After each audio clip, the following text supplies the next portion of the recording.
हमारे हिंदू सनातन धर्म में अहोई अष्टमी व्रत का महत्व वेदों पुराणों के हिसाब से बहुत ही खास माना गया है। इस व्रत को करने से आपकी संतान खुशहाल होने के साथ ही दीर्घायु भी होती हैं। हर प्रकार के रोगों से उनकी रक्षा होता है और स्याऊ माता बच्चों का भाग्य बनाती हैं और उनको हर बुरी नजर से बचाती हैं। इस व्रत को करने से आपके घर में सुख समृद्धि बढ़ती है और आपके बच्चे कैरियर में खूब तरक्की करते हैं। यह व्रत सूर्योदय से लेकर सूर्यास्त तक रखा जाता है और अन्न जल को ग्रहण करने से पहले आसमान के तारों को जल का अर्घ्य अर्पित करने के बाद ही यह व्रत खोला जाता है। तो आज की इस महत्वपूर्ण वीडियो में आप सभी जानेंगे कि साल 2024 में अहोई अष्टमी कब है, अष्टमी की तिथि कब प्रारंभ होगी, कब समाप्त होगी, व्रत आपको किस दिन धारण करना है और पूजा का शुभ समय। इस व्रत में शाम को पूजा की जाती है, तो शाम को पूजा का शुभ समय क्या होगा। इसके साथ ही अहोई अष्टमी के व्रत में तारों को देखने का विधान है, तो तारों के उदय होने का समय क्या होगा, चंद्रमा के उदय होने का समय क्या होगा। यह समस्त जानकारी आपको आज की वीडियो में मिलने वाली है। इसके साथ ही जानेंगे अहोई अष्टमी व्रत की पूजा विधि, महत्व और व्रत की कथा क्या होगी।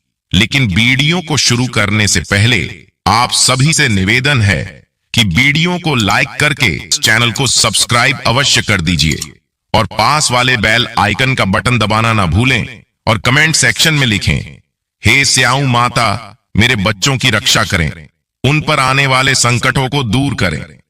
माता रानी आपके बच्चों को अपना आशीर्वाद अवश्य देंगी। प्रिय भक्तगणों, करवा चौथ के ठीक 4 दिन के बाद कार्तिक मास की कृष्ण पक्ष की अष्टमी तिथि पर अहोई अष्टमी का विशेष व्रत धारण किया जाता है। और जिस प्रकार से करवा चौथ का व्रत किया जाता है, पूरी तरह से निर्जल रहकर शाम के समय चांद को अर्घ देकर की व्रत खोला जाता है, उसी प्रकार से अहोई अष्टमी का व्रत पूरी तरह से निर्जल व्रत होता है और शाम के समय तारों को अर्घ्य देने का इस व्रत में विधान है। तारों को अर्घ्य देने के बाद ही इस व्रत को खोला जाता है। और जैसे करवा चौथ का व्रत हम धारण करते हैं, पति की लंबी आयु के लिए अहोई अष्टमी का व्रत धारण किया जाता है। और जिनकी संतान नहीं होती है, अगर वह भी आज के दिन व्रत धारण करके अहोई माता की पूजा करें, शिव पार्वती की पूजा करें, तो उनको भी संतान प्राप्ति की कामना वह पूर्ण होती है। शीघ्र ही उत्तम संतान की प्राप्ति होती है। अगर आप संतान की प्राप्ति चाहते हैं तो इस दिन चांदी के 9 मोतियों को लाल धागे में पिरो लीजिए और फिर माता अहोई को अर्पित करिए। इसके अलावा अहोई अष्टमी पर देवी पार्वती को सभी श्रृंगार के सामान चढ़ाएं। मान्यता है ऐसा करने से संतान के जीवन में सुख शांति बनी रहती है। तो अहोई अष्टमी का व्रत संतान की उन्नति के लिए और संतान की लंबी आयु के लिए किया जाता है और पूरी तरह से निर्जल होता है। इस व्रत में भगवान भोलेनाथ की माता पार्वती की और गणेश जी कार्तिकेय भगवान की पूजा की जाती है। इसके साथ ही अहोई माता की पूजा की जाती है। आइए सबसे पहले जान लेते हैं साल 2024 में अहोई अष्टमी कब है, शुभ मुहूर्त क्या रहें और तारों के उदय होने का समय क्या होगा। और फिर उसके बाद जानेंगे कि पूरे विधि विधान से पूजा कैसे करें जिससे कोई गलती हमसे ना हो पावे। अहोई अष्टमी इस साल 24 अक्टूबर को मनाई जाएगी। अहोई अष्टमी का व्रत माताएं कार्तिक कृष्ण अष्टमी तिथि को रखती हैं और इस साल यह 24 अक्टूबर को होगी।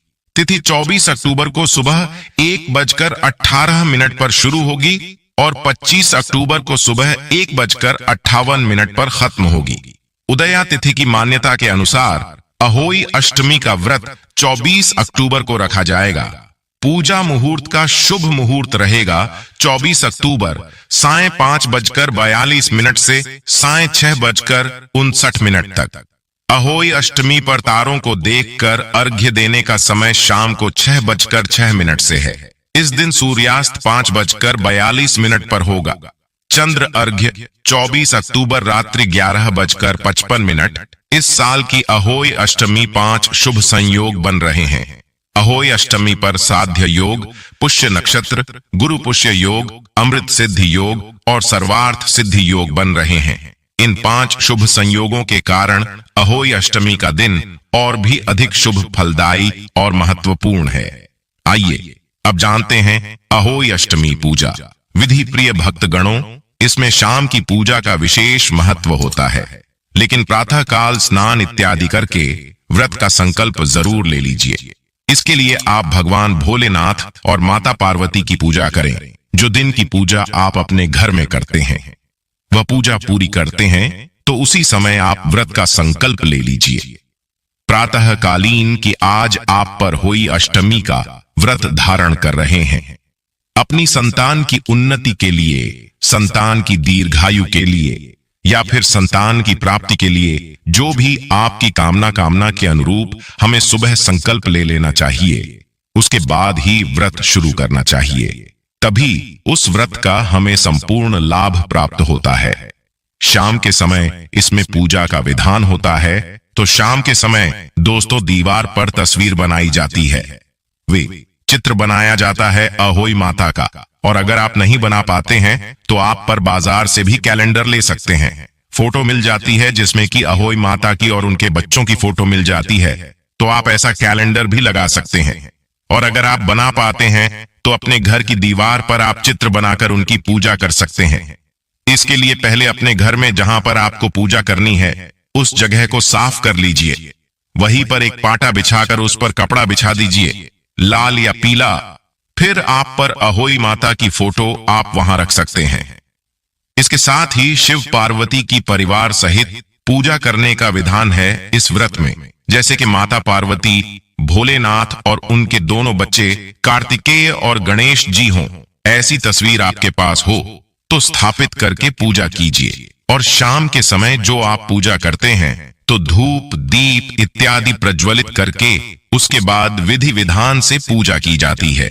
जैसे कि हम शिव पार्वती की पूजा करते हैं, उसमें बिल्व पत्र चाहिए या फिर सफेद पुष्प चाहिए। माता पार्वती की पूजा कर रहे हैं तो लाल पुष्प चाहिए। जो भी आपके पास उपलब्ध हो वस्तुएं, अक्षत इत्यादि के द्वारा शिव पार्वती की पूजा कीजिए। धूप, दीप, चंदन इत्यादि सभी शिव पार्वती को अर्पित करने के बाद अहोई माता की भी विधि विधान से पूजा की जाती है। और आज के दिन भोग क्या लगाना चाहिए? वैसे तो आज के दिन घर में ही जो मीठे पुए बनाए जाते हैं या आटे के हलवे बनाए जाते हैं, इसे ही भोग स्वरूप अर्पित किया जाता है। लेकिन आप चाहे तो बाजार से मिठाई भी मंगवा सकते हैं या स्वयं से बना सकते हैं।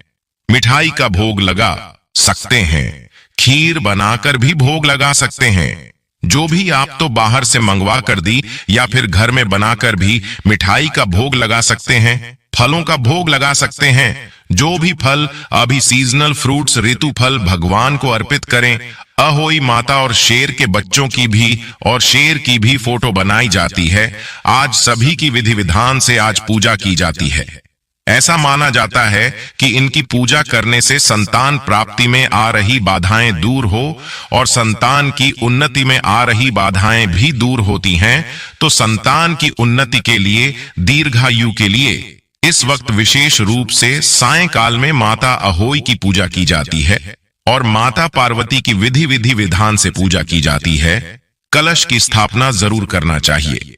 जब हम पूजा करते हैं तो कोई भी एक दीप कलश स्थापित करके, जैसे आप चाहे तो मिट्टी का कलश रख सकते हैं या फिर तांबे पीतल का एक कलश रखकर उसके ऊपर दीप प्रज्वलित कीजिए पंच पल्लव के साथ। और हाथ में 7 प्रकार के अनाज कहीं पर रखे जाते हैं, हाथ में लेकर और फिर आप पर कथा सुनते हैं। या कई जगह पर गेहूं के साथ दाने लेकर भी आप कथा सुन सकते हैं। तो कथा सुनने के बाद ही तारों को अर्घ्य दिया जाता है।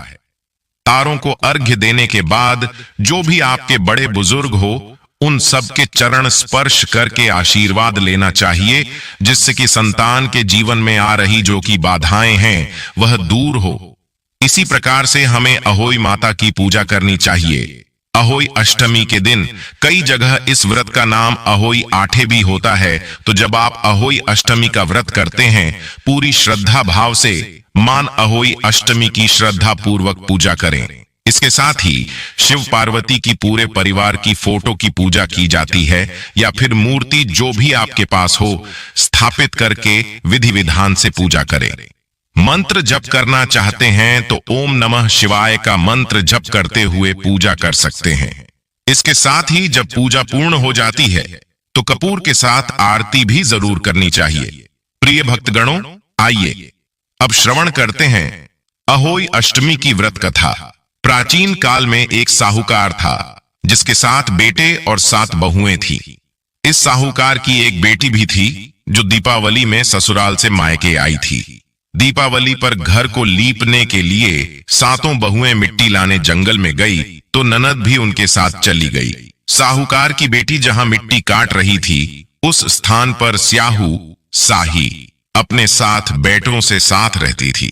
मिट्टी काटते हुए गलती से साहूकार की बेटी की खुरपी के चोट से स्याहू का एक बच्चा मर गया। इस पर क्रोधित होकर स्याहू बोली, मैं तुम्हारी कोख बांधूंगी। स्याहू के वचन सुनकर साहूकार की बेटी अपनी 7 भाभियों से एक एक कर विनती करती हैं कि वह उसके बदले अपनी कोख बंधवा लें।